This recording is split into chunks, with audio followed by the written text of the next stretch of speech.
Hare Krishna, chers amis. Ok, bien, aujourd'hui j'ai écrit un article sur vedaveda.com. Et bien, en écrivant cet article-là, eh bien, je me suis revenu, en fait, un souvenir m'est revenu à l'esprit, et c'est ce souvenir-là que je vais vous raconter. Hein. Bon, bien, à ce moment-là, c'était pas agréable. J'espère qu'aujourd'hui, je vais pouvoir le compter de bonne façon. Ok, bien, en fait, qu'est-ce qui est arrivé, c'est que, bien, en fait, j'étais avec mon épouse, et nous étions avec un couple d'amis, et je crois que, si je ne me trompe pas, c'est arrivé en 1978. Ça remonte déjà à plusieurs années. Hein. Et puis, nous avions décidé, à ce moment-là, d'aller en Inde, tous les quatre. Hein? Et puis, c'était mon premier voyage, je crois, en Inde. C'est certain que c'était le premier pour mon épouse, à ce moment-là. Et puis, bon, ben, c'est ça. C'est que tout, tout a bien fonctionné. Jusqu'au moment, tout allait bien. On était vraiment contents d'aller en Inde.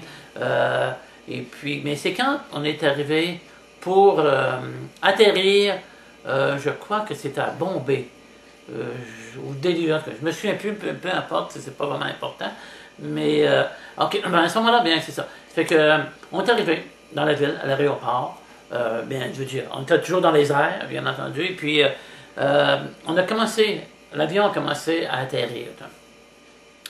Et puis en même temps, un gros orage a fait son apparition. Hein? Et puis, ben là, nous, ça ne nous tracassait pas, ça ne nous dérangeait pas. On voyait les éclairs chaque côté, la pluie tombait, et puis, ben, jusqu'à un certain point, ça allait bien, il n'y avait pas de problème. Hein? Mais par contre, on a commencé à descendre. Oh là, tout a changé. tout a changé. C'est que l'avion a commencé à bouger d'un bord puis de l'autre. Et puis, bien, là, on a continué à descendre, espérant, bien sûr, aller atterrir. Et toujours encore les éclairs à chaque côté, la pluie très forte et les vents probablement très forts. Et puis, ben, on pouvait sentir les vents par l'avion qui bougeait. Hein? L'avion a basculé d'un côté de l'autre, de l'autre. Et puis, ça a duré je ne sais pas combien de temps, Et puis, tout à coup, bien, là, le pilote, bien sûr, il avait tout à manipuler ses commandes, et puis, en tout cas, bien, il essaie d'atterrir de bonne façon, bien entendu. Hein. Et puis là, tout d'un coup, bien, probablement que le pilote a vu le danger. Il y avait un danger, c'est certain, parce que l'avion a basculé, a bougé beaucoup. C'était vraiment plus normal. C'était pas seulement que des perturbations, c'était vraiment très, très, très, très fort. Hein. Et puis là, tout à coup, bien, comme j'allais dire, bien, en fait, là l'avion a recommencé à remonter. Le pilote a changé d'idée, il a commencé à remonter. Puis là, les moteurs ils étaient au maximum. On entendait le son. Puis on entendait un très gros son de moteur, maximum. Et puis là, on a remonté au-dessus des nuages. Et bon, bien, là c'était tranquille. Ça allait bien. Et puis, ben là, eh bien, on voulait atterrir, bien entendu, mais dans l'orage. Hein? Le pilote, il voulait vraiment atterrir dans l'orage, peu importe. Et puis, ben là, on a commencé encore à redescendre. Et encore une fois, bien, toujours, l'avion était vraiment, ça brossait vraiment fort. C'était vraiment épeurant. Tout le monde était tranquille dans l'avion, plus personne ne parlait. Tout le monde est en anxiété totale. Et puis moi, je chantais Hare Krishna. J'admets que j'avais peur aussi. On était attaché à ce corps-là. Hein? Et on ne veut pas le perdre. On est tellement attaché, on est tellement identifié à ce corps-là que ça nous fait peur, c'est certain. Puis là, c'était tranquille dans l'avion. Et puis, moi, je regardais l'hôtesse à l'air. Parce que c'était un petit peu, l'hôtesse à l'air, c'est un petit peu le baromètre de l'avion. Hein? Je l'ai regardé, elle m'a fait un grand sourire, mais j'ai vu que son sourire était vraiment artificiel. Elle a fait un sourire très, très, très vite. Hein? C'était écrit dans son visage qu'elle avait peur, elle aussi. Hein? Pourtant, elle est habituée. Là, j'ai dit, oh, là, il y a quelque chose qui se passe, c'est vraiment quelque chose le pilote et les stewards ou hôtesses ne sont pas habitués. Ne sont pas habitués. Et puis encore une fois, ben là, ça brossait, ça brossait.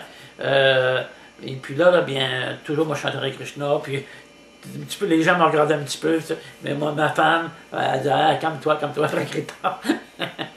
J'ai jamais vraiment aimé les avions. Maintenant, c'est mieux, mais à ce moment-là, j'aimais vraiment pas les avions. Ça me faisait peur, ça me mettait vraiment en anxiété.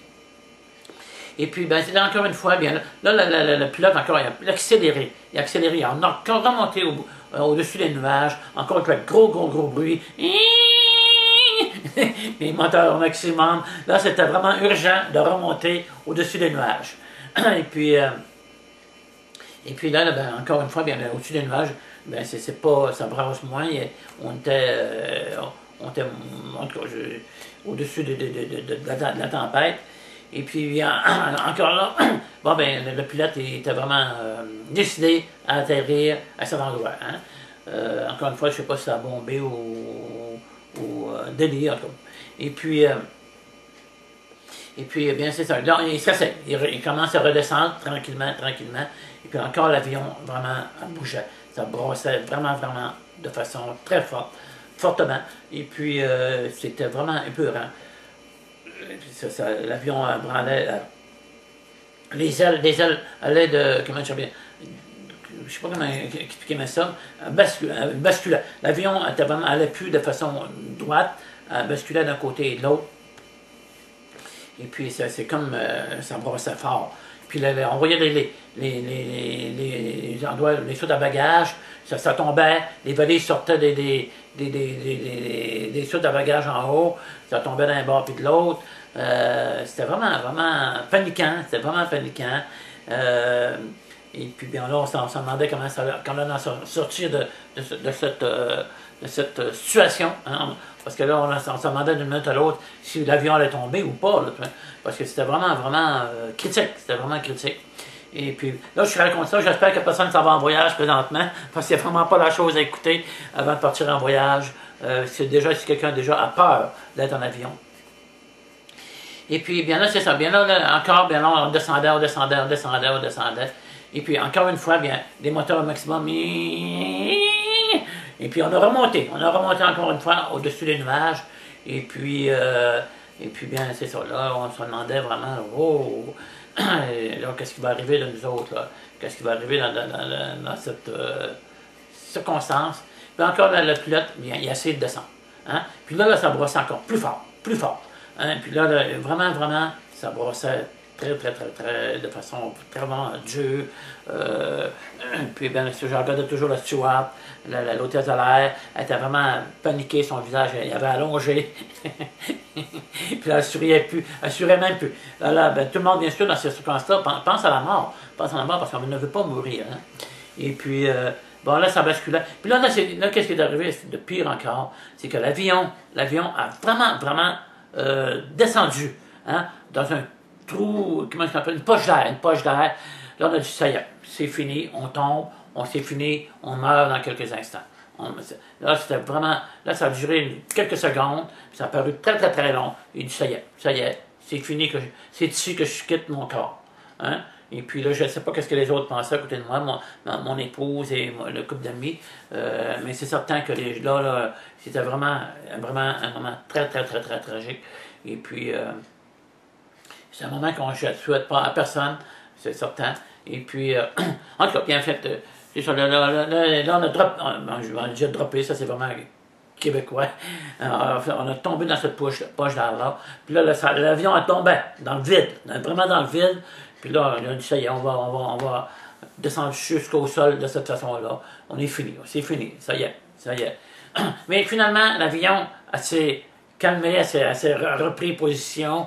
Et puis, encore une fois, bien là, on a remonté au-dessus des nuages, les moteurs au maximum. On a remonté au-dessus des nuages encore une fois.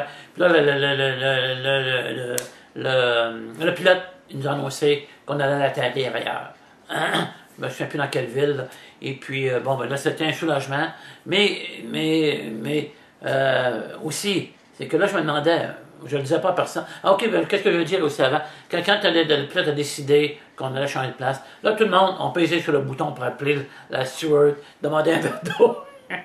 tout le monde avait la gorge sèche. Mais en plus, les autres, en fait, à ce moment-là, les gens avaient le droit de fumer dans l'avion. Là, il y a eu comme un genre de fumée, fumée partout dans l'avion, parce que tout le monde a fumé en même temps, puis ils buvaient de l'eau. Les hôtesses à l'air n'arrêtaient pas d'emmener des verres d'eau aux gens. Puis, ben, c'était vraiment, comment je dirais, en tout cas, ça bougeait dans l'avion. Puis là, encore une fois, ben là, on voyait les bagages tomber à terre sur le plancher. Toi. Et puis, c'était vraiment une situation très alarmante, très épeurante. Et puis, bon, ben, c'est ça. Ça fait que là, le pilote a décidé, on va aller dans une autre ville, atterrir. Là, moi, je me demandais aussi, je ne disais pas, comme j'allais dire tout à l'heure, j'en parlais pas à mon épouse et aux autres. Et là, je me disais à moi-même, et on va-tu avoir assez d'essence pour se rendre à l'autre ville? Parce que je pensais que tout est calculé pour... je sais pas comment ça fonctionne, mais que c'est une bonne idée d'en avoir plus d'essence. Et puis bien, finalement, on a décidé d'aller dans cette autre ville-là. Je crois qu'on a atterri, qu'on s'est rendu à Bombay, si je ne me trompe pas. Et puis ben, c'est ça, là, ça fait que... on est parti, finalement. Et puis, on a réussi à atterrir dans l'autre ville plus loin. Je crois que c'était peut-être une demi-heure ou une heure plus loin que dans notre voyage. Et puis là j'étais vraiment perturbé par toute cette situation-là. J'arrêtais pas de penser à ça. On a trouvé un endroit pour dormir. C'était vraiment un temps calme, relax. Et puis tout le temps, je pensais à ça. Wow, on a vécu vraiment toute une expérience là. On a passé proche à la mort. Mais on s'en est sorti. C'est parti remise. C'est parti remise. Et puis moi, tout le long du voyage, tout le long du séjour là-bas en Inde, là, je pensais, wow, il va falloir revenir. Je pensais à ça, ça me revenait continuellement. Et puis, c'était un aspect vraiment négatif du voyage. Et puis là, je disais à mon épouse, j'ai peur d'embarquer dans l'avion. En tout cas, ce moment-là, finalement, est arrivé.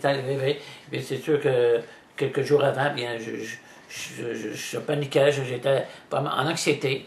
C'est de réembarquer dans l'avion. Et puis finalement, il n'y a pas eu de problème. Quand on est revenu, il y avait quelques perturbations, assez importantes quand même, les perturbations, mais c'était rien à voir avec ce qu'on avait eu déjà. Mais quand on est dans les perturbations, on se demande si ça va s'aggraver ou ça va rester comme c'est là. Puis, non, bien, finalement, bien, les perturbations étaient assez fortes, mais tout s'est bien, le voyage a bien continué, jusqu'au moment où on est arrivé à New York. À New York, l'aéroport est vraiment fait de façon bizarre, si je peux dire. C'est que l'avion, pas l'avion, mais je veux dire, la piste d'atterrissage, elle se rend, je sais pas, elle rentre dans une rivière ou fleuve, je sais pas quoi, dans un cours d'eau, et puis alentour, il n'y a rien, il y a juste seulement que le cours d'eau en question. Et puis là, on atterrissait tranquillement. L'avion descendait de façon très normale. Puis là, on voyait toujours de l'eau. Et puis, ben là, je paniquais. Je dis, wow, qu'est-ce qui arrive? On est en train de tomber dans l'eau.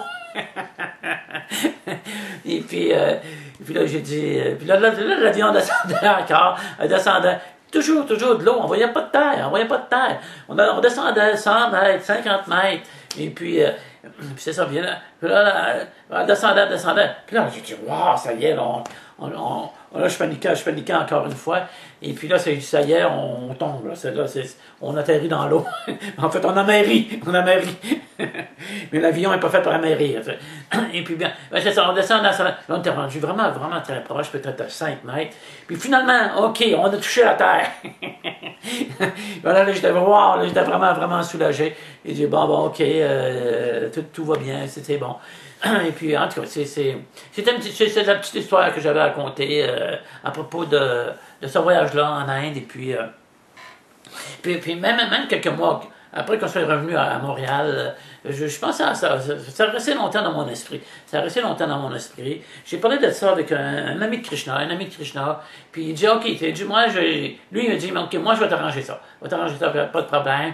Il dit, viens avec moi, on va, en tout cas, je vais faire une petite, je sais pas comment est-ce qu'il appelle ça. Et puis là, j'étais assis, il m'a arrangé ça. Il dit là, il dit, pense à quelque chose que tu as beaucoup aimé que tu as pas du tout aimé dans ta vie.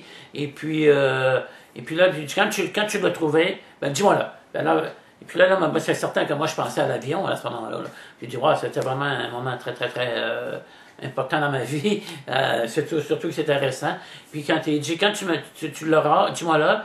Et puis, ben là, j'ai dit, OK, là, je pense à quelque chose vraiment que j'ai pas aimé. Puis là, à ce moment-là, il m'a touché à l'épaule. Je ne sais plus si c'est droite ou gauche. Et puis là, il dit, pense à quelque chose que maintenant que tu as beaucoup aimé dans ta vie. OK? Puis il dit, quand tu l'as, ben, avertis-moi. Et puis là, j'ai dit, OK, là, je l'ai. Puis là, il m'a touché, je ne sais plus si c'est à l'autre épaule, je ne me souviens plus. Et puis, en tout cas, mais finalement, tout ça, c'était, ce traitement-là, je ne sais pas quel nom qu'il donne à ça, quelqu'un me l'a déjà dit, mais j'ai oublié. Et puis, mais après ça, les avions, ça ne faisait plus peur. Hein, ça va vraiment enlever mon anxiété dans les avions. Maintenant, je peux voyager dans les avions. Je n'ai pas peur. Ben, je suis certain que dans l'avion, pas beaucoup de monde aime voyager en avion. Premièrement, c'est ennuyant dans l'avion. Moi, je n'aime vraiment pas ça, c'est ennuyant. Et puis bien, c'est ça. C'est aussi, des fois, des petites perturbations. Mais j'ai jamais eu rien de tragique comme j'avais eu à ce moment-là. Ben, donc, ça me fait. J'ai pas peur. Mais j'aimerais pas ça que ça se reproduise, c'est certain. Hein? Et puis là, surtout que là, je m'en vais en Inde prochainement, dans une couple de mois. Et puis, ben, je suis allé après, faire des voyages en Inde, et puis tout s'est bien passé. Bon, des fois, je vous en pas. Puis, il y avait George Harrison aussi, qui s'est arrivé à une affaire semblable. Hein? Lui aussi, il avait eu très, très, très, très peur. C'est qu'il s'en allait en avion, puis un autre avion a frôlé l'avion dans lequel il était. Et puis, je ne sais pas qu'est-ce que ça fait, ça a perturbé aussi l'avion. Là, il pensait que c'était à la fin. Tu vois. Et puis, c'est ça. Il raconte ça quelque part, je ne me souviens plus où. Et puis, en tout cas, c'est pas des choses qu'on aime vraiment. Mais en tout cas, ça fait partie de la vie. Mais c'est juste que toutes ces expériences-là nous montrent qu'on est vraiment attaché à notre corps. On s'identifie à ce corps-là. Et puis, on ne veut pas le perdre, Hein? Pourtant, au moment de la mort, on va le perdre complètement. Non seulement le corps, on perd tout. Notre entourage, nos amis, nos enfants, notre argent, notre auto, son peu importe. On perd tout pour s'en aller ailleurs, on ne sait pas où, et reprendre naissance dans le corps de notre mère. Aujourd'hui, je pensais justement aussi, j'étais dans un ascenseur. J'aime pas tellement les ascenseurs non plus, mais ça me dérange plus ou moins. Mais là, je pensais, j'ai dit, si l'ascenseur a bloc, hein, puis qu'il n'y a plus de lumière, ça va être exactement comme si je suis dans le corps de ma prochaine mère. Hein? C'est vraiment pas confortable d'être dans un corps de notre prochaine mère, dans le corps de notre prochaine mère, vraiment dans un endroit très, très, très, très restreint. Hein? C'est vraiment pas grand. On a faim, on a soif, et puis on ne peut pas s'exprimer, on est complètement seul. On ne peut pas se confier à personne. La seule personne à qui on peut se confier, c'est Krishna. Et puis,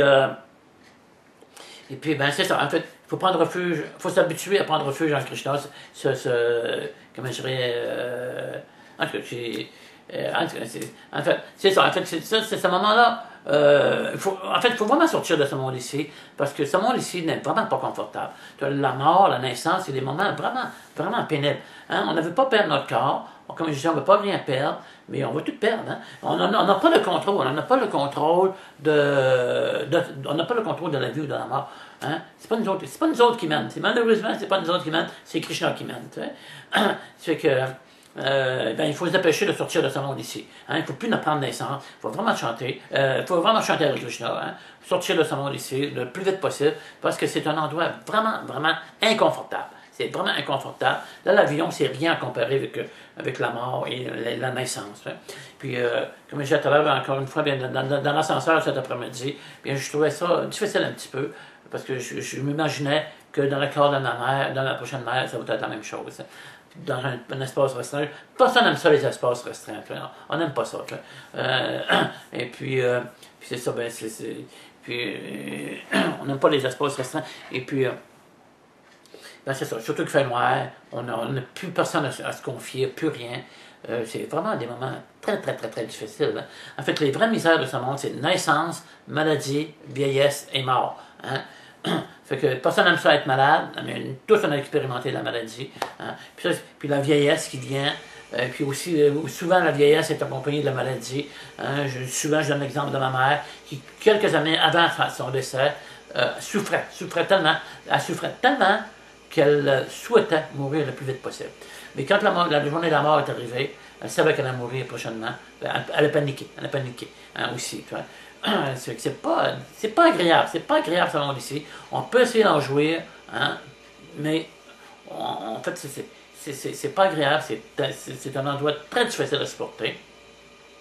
En fait, il faut sortir de ce monde ici. Il faut vraiment développer notre amour pour Krishna. En fait, chez Daniel Mahaprabhu, il y a 500 quelques années, il nous donnait une solution simple, qui est seulement de chanter Hare Krishna. Hare Krishna, Hare Krishna, Krishna, Krishna, Hare Hare, Hare Rama, Hare Rama, Rama, Rama, Hare Hare. Et de cette façon-là, va purifier notre conscience jusqu'à un tel point qu'on va développer notre amour pour Krishna, pour Dieu, la personne suprême, et on n'aura plus à venir dans ce monde ici. Et au moment de la mort, on va retourner dans un monde où la naissance, la maladie, la vieillesse et la mort n'existent pas. Hein? Ça, c'est vraiment l'endroit où il faut aller. C'est vraiment l'endroit. On n'a pas d'affaires ici. On n'a pas d'affaires ici. Ici, tout est temporaire. Tout est temporaire. Rien ne dure. Hein? C'est qu'il faut aller dans un endroit.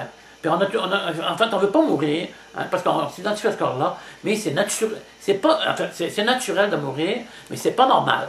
Hein? L'âme ne meurt pas. Hein? Il le dit dans la Bhagavad Gita, l'âme est éternelle sans mesure. Hein?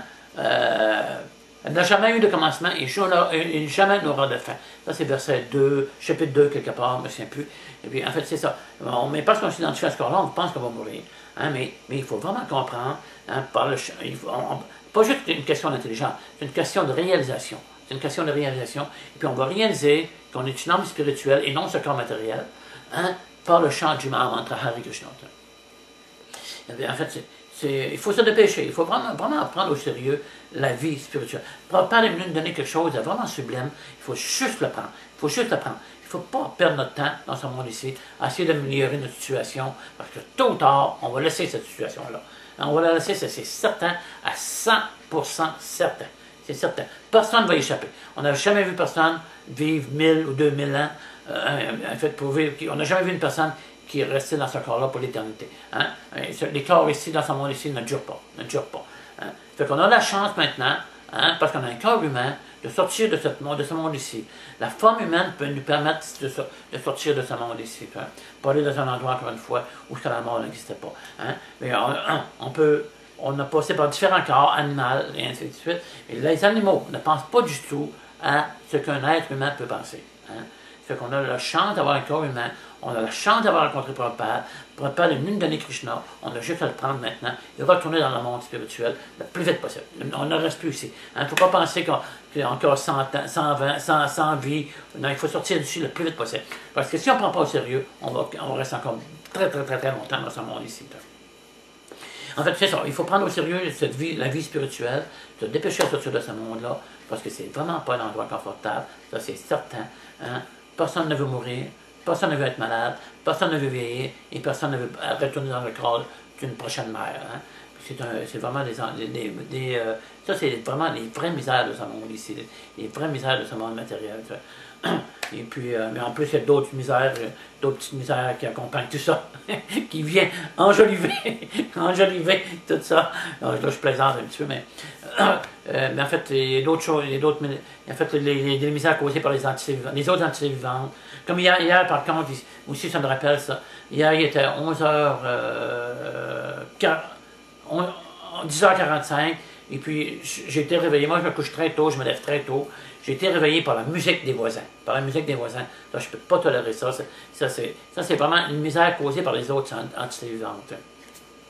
C'est certain que je vais me plaindre, mais mais c'est pas quelque chose qu'on aime. On n'aime pas ça. Puis on a vu aussi dernièrement, aux États-Unis, ils ont eu la grosse tempête. J'ai oublié le nom, là, mais ben, en fait, ça a tué plusieurs personnes, puis ça a détruit pour des milliards de dollars, je crois, qu'il y a 10 ou 15 milliards de dollars de réparation. On n'aime pas ces choses-là. Et puis aussi les misères causées par notre mental, et puis qu'une humaine anxiété continuellement. On a peur de ci, on a peur de ça, encore différentes choses qui viennent à l'esprit. Et puis, ben, c'est ça que le monde matériel, donc, encore une fois, ben, il faut sortir d'ici. Ah ouais, ok, c'est ça que Prabhupada me donner la façon de sortir, encore une fois, ben, c'est chanter le Maha Mantra Hare Krishna. Ok, ben, je vous souhaite vraiment de prendre au sérieux la vie spirituelle. Et puis de sortir de ce monde ici le plus tôt possible. Et d'aller dans un monde où il n'y a pas de souffrance, un monde seulement qui n'a pas de souffrance, mais qui a de joie, un bonheur total. Hein? On est dans un bonheur total. Pourquoi? Parce qu'on aime Krishna. Hein? On aime ça être en amour, on aime ça être amoureux d'une personne. Bien, quand on sera amoureux de Krishna, bien là, à ce moment-là, tout va bien aller. Tout va bien aller. Et que, ok, bien, ok, je vous laisse et à bientôt. Hare Krishna.